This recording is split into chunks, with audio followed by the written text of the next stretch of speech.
Hi friends, నేను మీ శ్రీకాంత్ ముఖ్యరా. ఇది మా ఫస్ట్ వీడియో. మేము యూట్యూబ్ ఛానల్ స్టార్ట్ చేయాలనుకుంటున్నాం. ఒక 3 years బ్యాక్ నుండి యూట్యూబ్ ఛానల్ స్టార్ట్ చేయాలి, ఏదైనా కంటెంట్ క్రియేట్ చేయాలి, షార్ట్ ఫిలిమ్స్, తెలుగులో ర్యాప్ సాంగ్స్ పాడాలనే అట్లా ఇంట్రెస్ట్ ఉంది. సో ఇట్లాంటివన్నీ అప్లోడ్ చేయడానికి అండ్ అలాగే రోజు జరిగే సిచ్యువేషన్ల అంటే లైఫ్ స్టైల్ను మా వీడియోల ద్వారా మీకు చూపెట్టాలనుకుంటున్నాం. వీడు మా ఫ్రెండే. హాయ్ ఫ్రెండ్స్, నా పేరు గోపికృష్ణ వైనాల. సో మేము ఇద్దరం ఒకటే దగ్గర బీటెక్ చేసిన ఒకటే కాలేజీ. సో ప్రజెంట్ ఒక జాబ్ చేస్తున్నాం చిన్నది.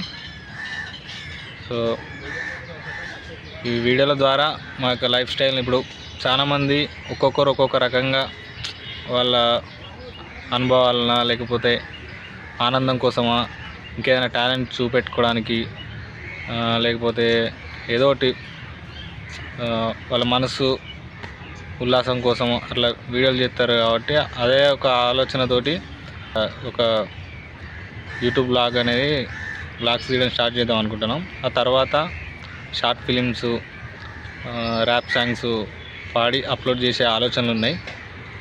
So let's begin the show. నేను ఈ వీడియోలో నా బీటెక్ యొక్క అనుభవాలను చెప్దాం అనుకుంటాను.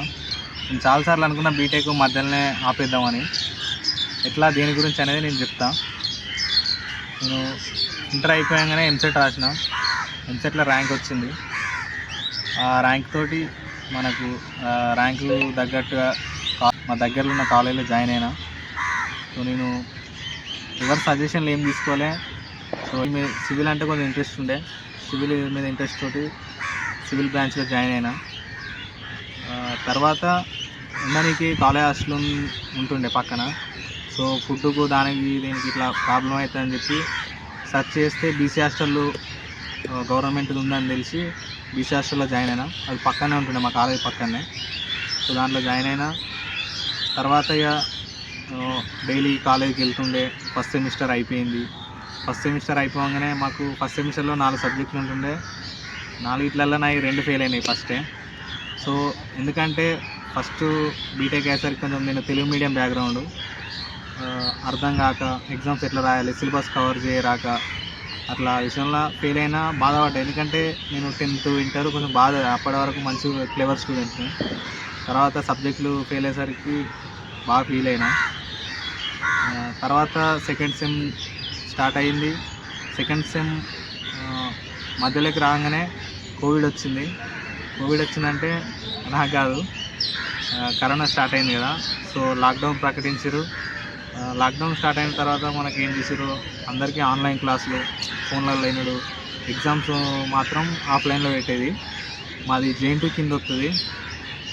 So lockdown first year second sem నుంచి సెకండ్ ఇయర్ సెకండ్ సెమ్ వరకు లాక్డౌన్ ఉండేసరికి మొత్తం ఆన్లైన్ క్లాస్ అయ్యేసరికి మాకు ఇంకా ఎఫెక్ట్ పడ్డది. ఏం చదవలేకపోయినాం, అంటే చదివినా అర్థం కాకపోవడాలు అట్లాంటి ఇబ్బందులు ఉండే. సో మాకు అప్పటి వరకు ఒక 20 to 25 మధ్యలో బ్యాక్లాగ్స్ పడ్డాయి. నెక్స్ట్ 3-1 నుంచి ఆఫ్లైన్ స్టార్ట్ అయింది. వచ్చినాం, సేమ్ కాలేజీకి వస్తున్నాం, రెగ్యులర్గా క్లాసులు వింటాను. ఈ బ్యాక్లాగ్స్ బర్డెన్ అనేది చాలా పెరిగింది మాకు. ఇక అంటే ఎట్లా అంటే ఇంటర్ వరకు కంప్లీట్ చేసి బీటెక్ పాస్ కాకపోతే ఇప్పుడు మన అమ్మ నాన్న మనల్ని చదివించి పైసలు పెడతారు, ఉంటాయి కొన్ని. అట్లాంటిది మనం బీటెక్ పాస్ కాకపోతే కొంచెం ఎట్లుంటుంది, మనం బాధ ఉంటుంది. సో మేము కూడా అట్లా బాధపడ్డ తర్వాత మాకు 3-1 ఇంటర్నల్ అన్నీ ఫెయిల్ చేసారు సార్లు. 0 వేసారు డైరెక్ట్. 0 వేయడం వల్ల ఎఫెక్ట్ ఏంటంటే మాకు జేఎన్టీ కింద కాబట్టి 26 వచ్చినా కానీ పాస్ కింద కన్సిడర్ చేయరు. మనం ఇంటర్నల్ ప్లస్ ఎక్స్టర్నల్ కలుపుకొని 40 వస్తేనే పాస్ కింద కన్సిడర్ చేస్తారు. అట్లా మేము ఒక్కొక్కటి 2-3 టైమ్స్ రాసినాం. 26 వస్తున్నాయి కానీ 40 రాకుండా అట్లా ఫెయిల్ అయినవి చాలాసార్లు ఉన్నాయి. మేము ఈ 20 సబ్జెక్టులను రిపీటెడ్గా రాస్తే టోటల్ కౌంట్ ఒక 30 ఎబో అయింది. 30 కంటే ఎక్కువ దాటినాయి. సో 3-2లో రియలైజ్ అయ్యి ఇట్లా కాదు, మళ్ళీ అంటే ఇట్లా అంటారు రీస్టార్ట్ చేయాలని కొంచెం ఉంటుంది ఆ భయం బాధ ఇవన్నిటిని కలుపుకొని స్టార్ట్ చేసినాం. 3-2లా మొత్తం మీద 4-1 వరకు ఉన్న సబ్జెక్టులన్నీ కంప్లీట్ చేసినాం. ఎట్లా అంటే ప్రతి ఒక్క ఈవెంట్లు అటెండ్ అయ్యేది, అన్నిట్లలో ముందుండేది. ఒక క్లాస్ పరంగానే ఒక మమ్మల్ని సార్లు ఇప్పుడు బ్యాక్ బెంచర్లు అంటారు కదా, ఆ విధంగా కన్సిడర్ చేసి మాకు తక్కువ మార్కులు వేసి కొందరు చదివేటోళ్ళని బట్టి చదవని వాళ్ళను ఇట్లా పార్షాలిటీ చూపెట్టుకుంటా వాళ్ళకు కొంచెం మార్కులు ఎక్కువ వేసేది. అట్లా కూడా కాదనకుండా మొత్తం మీద ఫైనల్ అయితే అన్నీ క్లియర్ చేసుకున్నాం. ఫైనల్గా మేము పాస్ అయినాం. చాలాసార్లు అనుకున్న బీటెక్ మధ్యలో ఆపేసి ఏదైనా పని చూసుకున్నాం. ఇంట్లో నుంచి కూడా ప్రెజర్ అయింది, బ్యాక్ లాంచ్ ఫీ కట్టడానికి కూడా ఇబ్బంది అయ్యేది. ఒకనొక టైంలో ఇంట్లో అడుగుతూ కూడా ఇయ్యను నువ్వు పాస్ కావు సపరేట్గా ఉండన్నారు. మా సార్లు కూడా బాగా ఎగతాళి చేసిర్రు, మీతో కాదు మీకు కావాలనే 0 వేసినాం అది ఇది అన్నారు. సో ఫైనల్గా మేమైతే పాస్ అయినాం. పాస్ అయిన 1 ఇయర్కి రీసెంట్గా గ్రాడ్యుయేషన్ డే జరిపింది. గ్రాడ్యుయేషన్ డేకి అటెండ్ అయినాం. మంచిగా అనిపించింది. అంటే పెద్ద గొప్ప విషయం అంటే అట్లానే కాకుండా ఓకే కొన్ని మనం అనుకునేవి చేస్తే మంచిగా అనిపిస్తుంది మనసుకు, అట్లా మంచిగా అనిపించింది. మిగతా విషయాలు ఫ్రెండ్ చెప్తాడు, చూద్దాం వాడు ఏం చెప్తాడో విందాం. అది చెప్పినట్టు అట్లాంటివన్నీ ఫేస్ చేసినాం.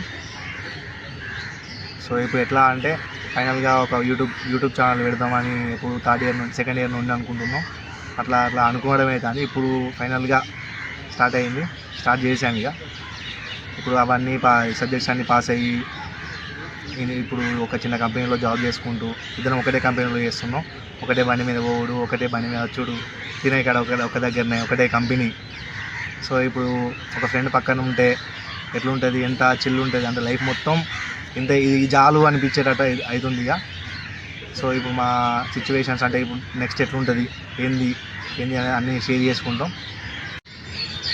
ఓకే ఫ్రెండ్స్, చూసిరుగా కొంచెం ఫస్ట్ వీడియో కదా, కొంచెం అటు ఇటు ఉంటుంది చూసుకోర్రి. ఓకే, నెక్స్ట్ వీడియోలో కలుద్దాం. Okay, bye.